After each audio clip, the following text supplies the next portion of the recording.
So our Naut Lab.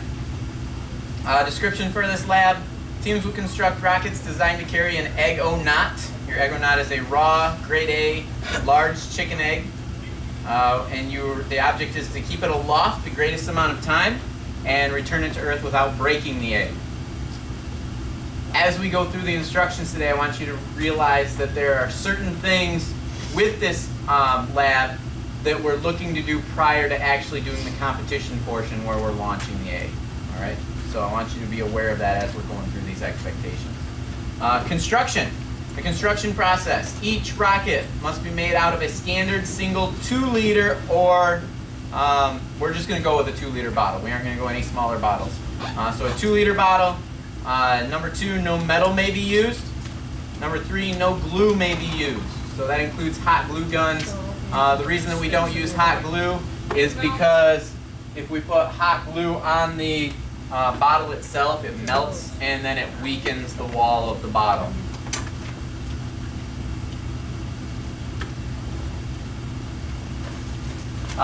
Number 4, commercial bottle rocket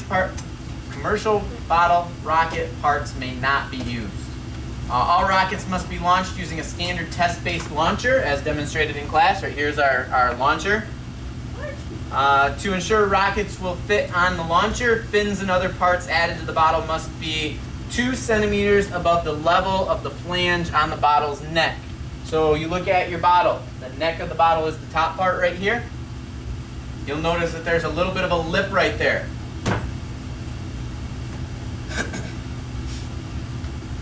You cannot have any materials below that lip. So 2 centimeters above it is where everything has to come to. So if you're going to put like fins on it or whatever down here, you can't have the bottom of them hanging below 2 centimeters above that little lip. Reason being is when we go to put it on the launcher, the fins get in the way of the launcher and they start hitting things, and we don't want that happening. Okay?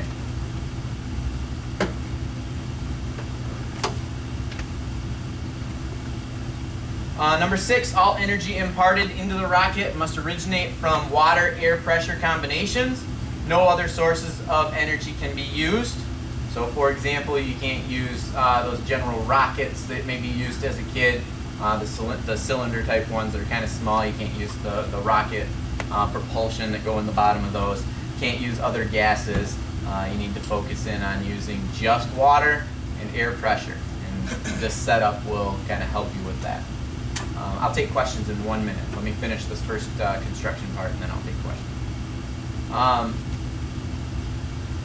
The rockets must be built so that the egg can be easily removed. Nothing glue or tape, for example, may be added to the egg or adhered to the egg.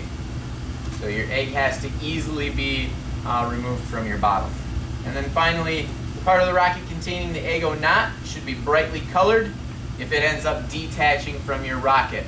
So you launch your rocket, it goes way up, and you can't hardly see the rocket anymore. If the egg becomes detached in any way, we want to be able to find the egg. We don't want it to fall out and the rocket come all the way down to the ground and find out that, oh, the egg seems to have disappeared.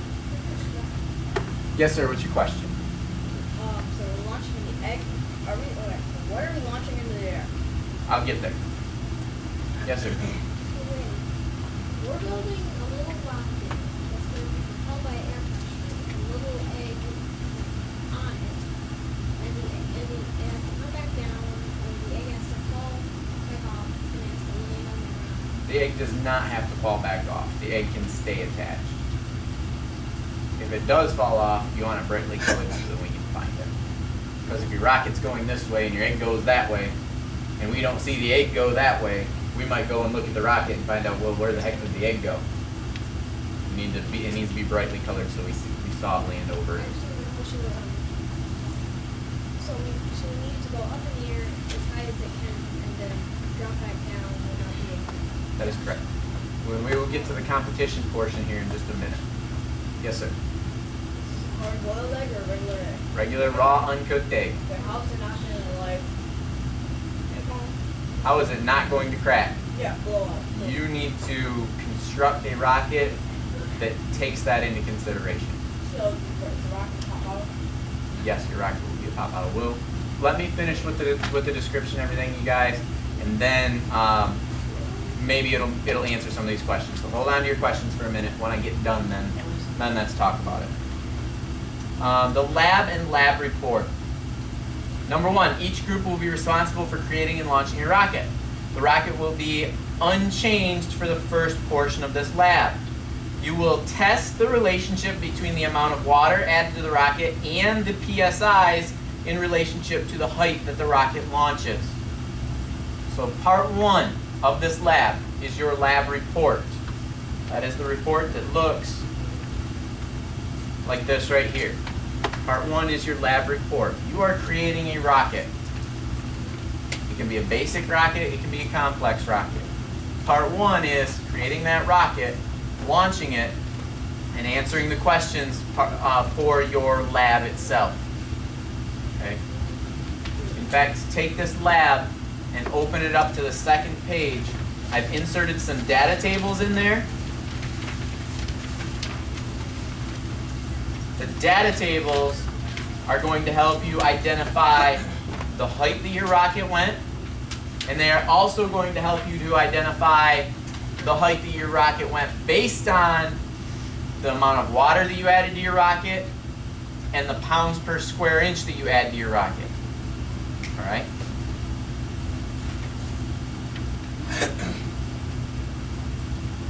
Number two, each launch will be recorded. This will require multiple trials. Number three, your lab report will identify the relationship between the amount of water, PSI, and the rocket's height. This will help you identify the amount of water and PSI that you will use for the competition portion. Remember that each rocket is different, and your relationship may be different than other rockets.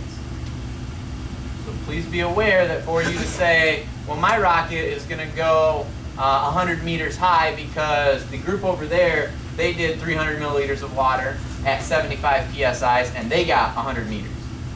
Okay? That may not be the case with your rocket. Every rocket will be different. My experience is that every single rocket has a slight change to it.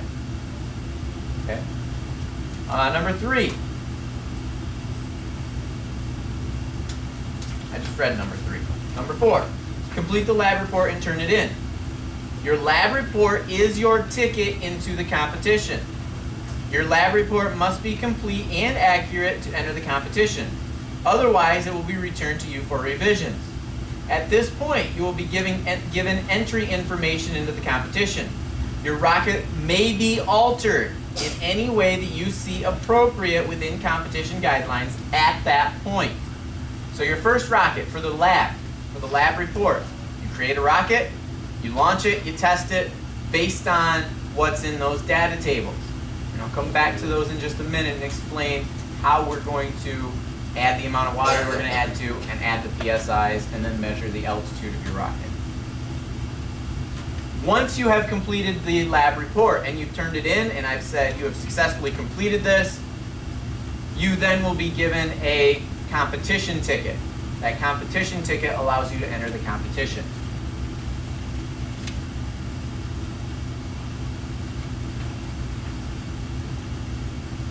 You will then be given an order of launch. On the day of competition, we will follow the competition guidelines below. So everyone look down at the bottom here where it says the competition. Number one, you must have been accepted into the competition through the completion of your lab report. Contestants will be issued a competition scorecard. The card must be completely filled out for judging to take place on the day of competition. Number two, there's a maximum of 2 team members, and they are the same team members that you use for your lab report portion. Number three, each team will have one launch. You need to have one unbroken grade A egg. No, it may not be hard boiled. Number four, teams can add any amount of water into their rocket, but remember that you only have one attempt. Number five, all rockets will be launched at 75 PSI. Number six, time aloft will be recorded to the nearest hundredth of a second. Timing begins when the rocket separates from the launcher and stops when the egg or knot or portion of the rocket containing the egg touches the ground, comes to rest on a tree, building, or other obstruction, or goes out of sight. Number 7, the egg must be unbroken with no cracks. Flip over to the back page, scoring. So if you are entered into the competition portion, that means that you have completely filled out and turned in your lab report on the given due date. Everything is done. It is done well. In that moment, I will say, yes, your lab is done. I will accept your lab for grading. And your team will be issued a scoring card. That scoring card is your ticket into the competition. The competition then allows you to make any changes to your rocket that you need to make. The competition portion. Scoring is as follows. An eggonaut that remains attached to the rocket receives a 10-second bonus. So your rocket goes up in the air, and it comes down to the ground, and your egg stays attached, whether broken or unbroken. Your egg is still attached to your rocket. You receive a 10-second bonus. An eggonaut that survives receives a 5-second bonus. So if your egg goes up, comes back down, and survives, you get 10 seconds for it being attached, 5 seconds for it being unbroken. Eggonaut survival is defined as not cracking the egg enough to leave a wet spot on a paper towel. So on occasion when they come down, they may have like a hairline crack on them, and we might see that there's a hairline crack. If you pull that out and we wrap it in a paper towel and there's no wet mark on the paper towel, your egg is considered survived, or is considered to have survived. Okay. These 2 times will then be added to the total amount of time it takes for your rocket to leave the launcher, go up in the air to its highest point, and then touch the ground. So the amount of time it takes for your rocket to launch, go straight up, come back down, touch the ground is your time, and then those bonus seconds will be added to it. Okay. Number 3 right here, first place, and this is first place amongst the entire 7th grade, so not only this class, but all 7th grade classes. If you receive first place in the competition portion, you get 10 extra credit points on the next test. If you receive second place, it's 5 extra credit points on the next test. Third place is 3 extra credit points on the next test. Okay. If we have a tie for the same amount, then we can have more than one person or more than one group inside of a placement area. Okay.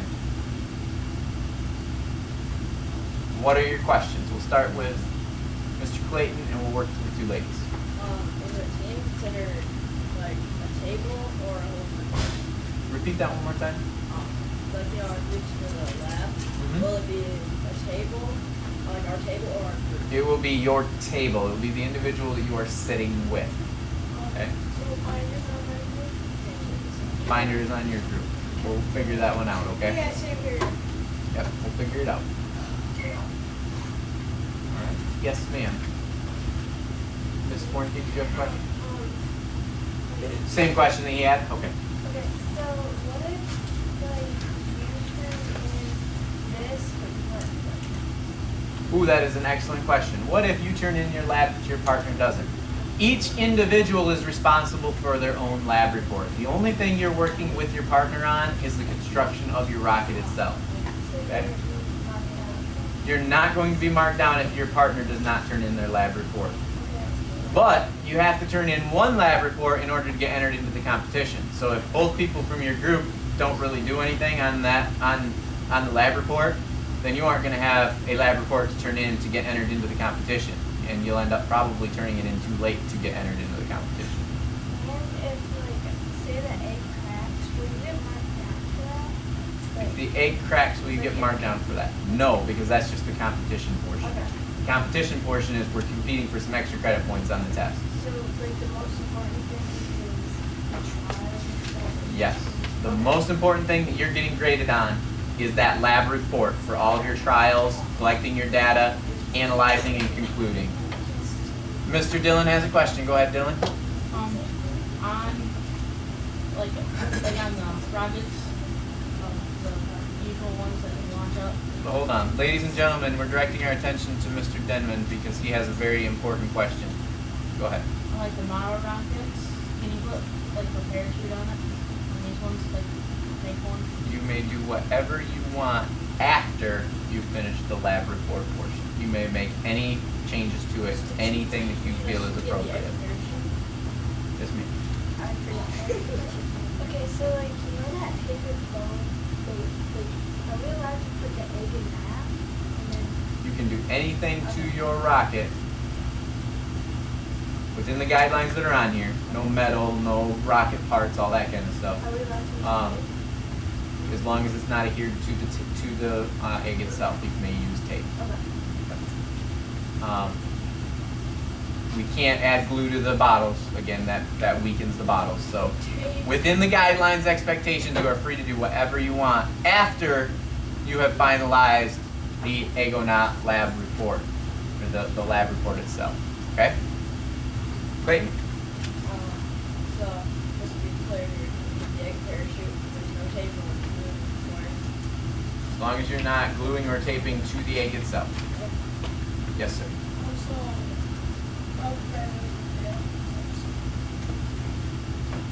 Haven't assigned you a partner yet.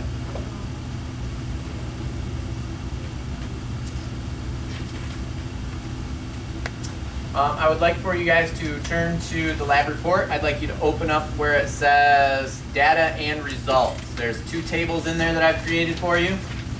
I'd like for everyone to look at those data tables. Let's start with the first data table that says launches 1 through 7, and then it has a bunch of blanks for degrees and meters.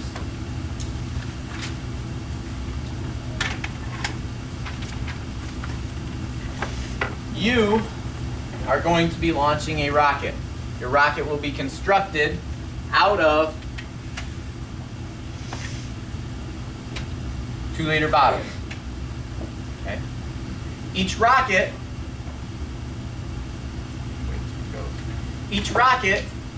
will then be launched. In order to correctly launch a rocket, there's going to be enough people inside of each class that we will want to use each of the 3 launching areas. So we will take and we will slide a rocket on there, and we need to push all the way down so it kind of snaps on. Like so. You will then have a pin. The pin slides in the 2 holes, and it goes all the way through and pops out the 2 holes on the back side.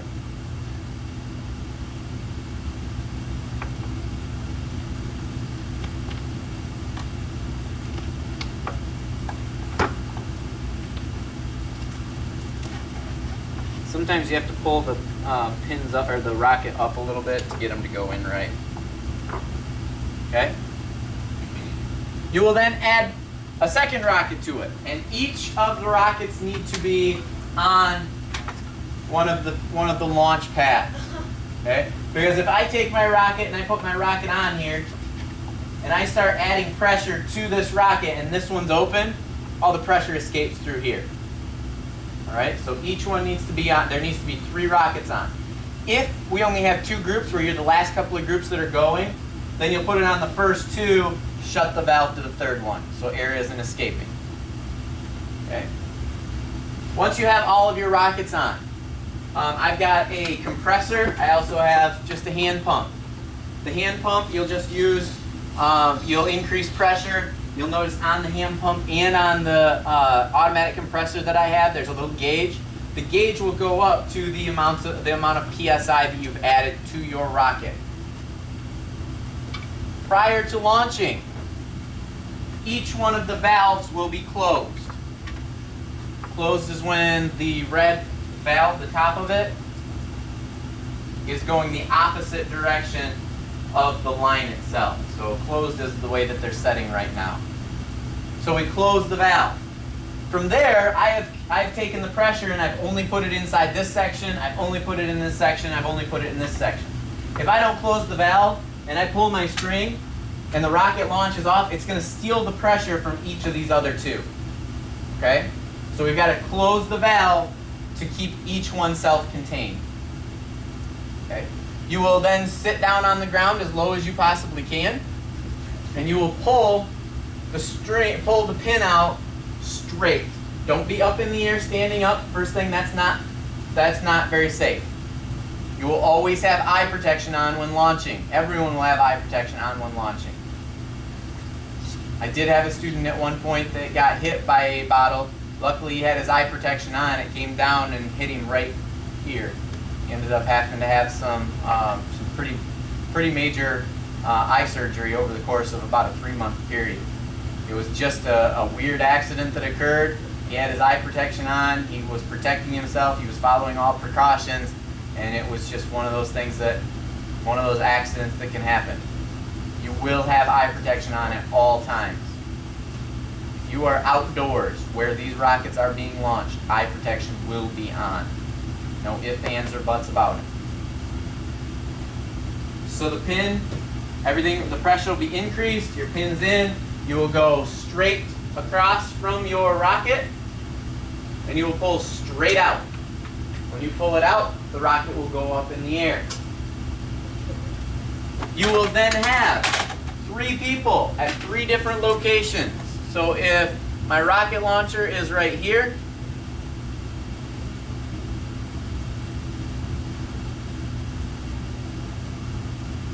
my rocket launcher is right there, and my rocket goes up, I will have 3 different flags outside. There'll be a flag here, a flag over in here, and a flag over in here. Those flags are 150 meters away from the rocket itself. Those individuals that are standing at the flags, this is the part where you will need some extra help from other groups. They will help you, you will help them when they need the extra help. At each one of those flags, an individual will be using an altitude tracker. Those individuals are keeping track of the altitude for you. As soon as yours is done launching, you will go see those individuals so you can write down the altitude that they collected for you in your lab. You will then take the information that they have, write it down in your lab, make any changes that you need to make for your launching, and then you'll go back and you'll relaunch. In order to use an altitude tracker, standing at the flags, the rocket will be launched. The altitude trackers will hold the altitude tracker just like this. There's a little pin right back here, and then there's crosshairs up at the front. You just keep that little pin lined up with the crosshairs. When that rocket gets to its farthest point in the air, I'm going to squeeze and let go of the trigger. You can actually squeeze the trigger as it's going up. The trigger releases the dial, the degrees dial. When I let go of the trigger, it locks it in place. So what I'm going to do is I'm going to wait for my rocket to go up. As my rocket's going up, I might squeeze in on the trigger. It gets to its highest point. I let go of the trigger, and now it's locked in place. So I know the height that rocket went in degrees. So right now it's saying that rocket went, looks like about 25 degrees in the air. 25 degrees in the air equals out to, on this part right here, you'll see where it says altitude in meters, it equals out to being about 74 meters. So I would write the degrees down inside the degrees blank, and I would write down the meters in the meters blank. Why am I going to have 3 individuals at different points around that launch site taking measurements?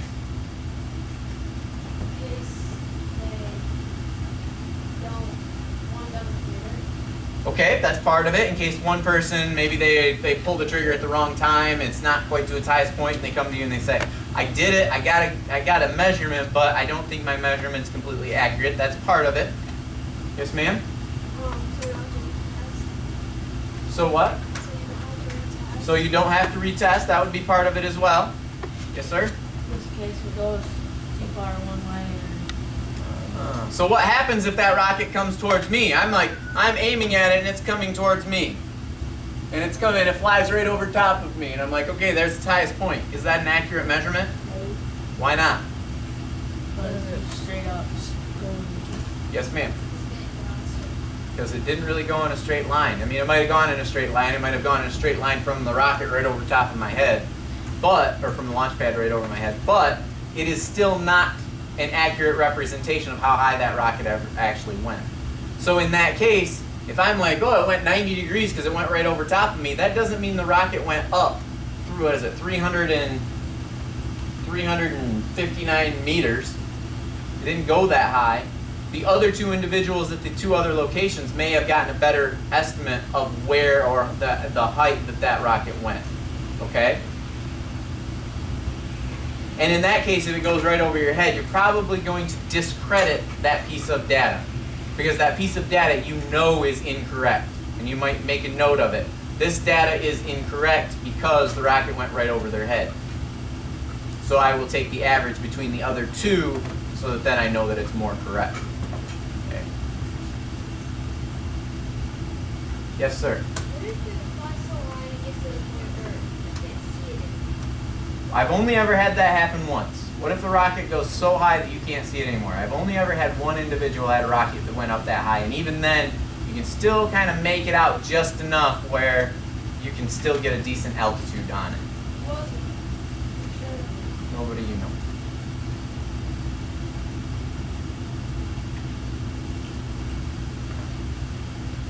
Alright, so we understand the first portion where we're going to take these and we're going to use the altitude trackers at 3 different locations for the launch, and we're going to keep track of those. You have to be on task with these.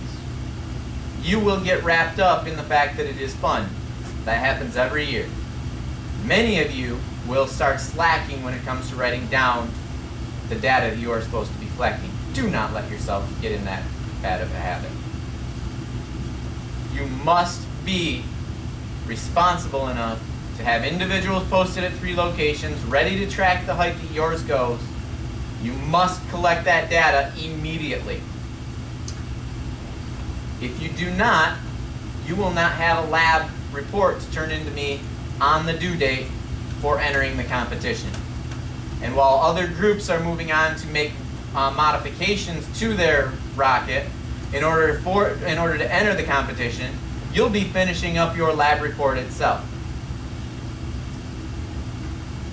So if you're an individual that wants to be part of the competition, you need to stay diligent in the amount of work that you're doing prior to the competition deadline. Okay? The next page, the next data table. Everyone look at that. You'll notice the next data table says 75 psi, 70 psi, 65 psi, 60 psi, and 55 psi. You are going to be increasing the PSIs on the launcher to those, and you are going to be launching your rocket 6 different times at each PSI. Each time you launch the rocket at that PSI, you will change the amount of water that's added to your rocket. Okay? So you will go from 200 milliliters up to 700 milliliters.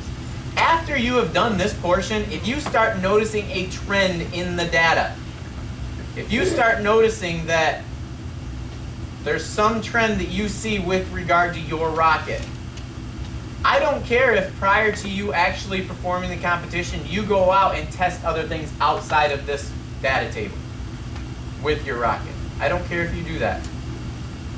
You are responsible for what's in this data table, though. Okay? Anything you do outside of this data table is after you have turned in your lab report to me. Are there any questions over that?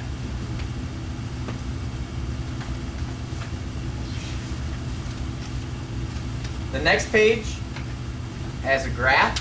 You're going to take the data that you collected in the data table and you are going to graph it. Probably it's going to be a line graph. Might be a good thing for you to maybe add a little note right there right now, line graph.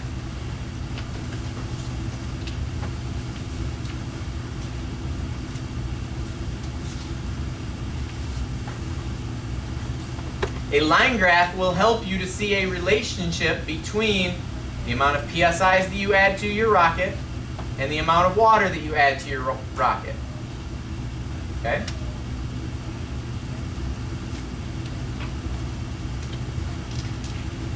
What are your questions? Yes, ma'am. So, is there supposed to be, like, how many rockets are we supposed to make? You will only make one for the lab report itself. Once you are accepted into the competition, you can make any changes to that one rocket that you make. It's supposed to be 2 liters? You will probably use 2 liters. Yes. You will probably take, this is what most people do. They take their bottom 2 liter, that's going to attach. You cannot, don't do anything as far as punching holes in this. If you have a hole inside this, it won't launch. All your air pressure will be lost through the hole. So this is your fuselage. This is what all of your water is added to, what the pressure is added to. Please make sure that this is a carbonated pop bottle. It cannot be like an iced tea bottle, like brisk iced tea. It's not carbonated. You cannot use a bottle that is a non-carbonated drink. The walls to the carbonated one are a little bit thicker. They are pressure rated. The Nestea iced tea ones, the lemonade ones, all of those other 2 liter bottles are not pressure rated. Okay? So pressure rated only. Must be a pop bottle that is pressure rated where it has carbonation to it. Then what a lot of people do is they take another bottle and they cut the bottom off of it. And they use that kind of as a point. You don't have to do it that way if you don't want. You don't have to add a point at all if you don't want. You want to round something and put it at the top and that's what you want to use for your top, I'm fine with that. You are the constructor. When you get done with your first rocket, you don't make any changes to it. If fins fall off, you put them right back on and put them in the same place, and you go and you test the PSIs or the amount of water. You go back to that data table and you go back to testing. Because if we make modifications to your rocket, you're testing too many variables. Okay? You don't know if the rocket's change is what caused your rocket to maybe go higher on the next one. We're looking at the relationship between the pounds per square inch and the amount of water that's added to this. Okay? So each group will want to have 2 liter bottles more than likely. You don't have to have 2 2-liter bottles. You have to have at least one. It's just strictly going to be dependent upon you and your group member as far as how you want to construct. Once you've turned in your lab report, you can change anything you want. However you want to change it to make it so that you're for the competition portion with the egg, however you want to change it so your egg does not break. All right? Are there any other questions? All right. Best of luck to you on this. I will give you your due date as far as when everything has to be done prior to the competition on Monday. So I will let you know how long you have to get everything finalized as far as the data table in order to enter the competition. All right?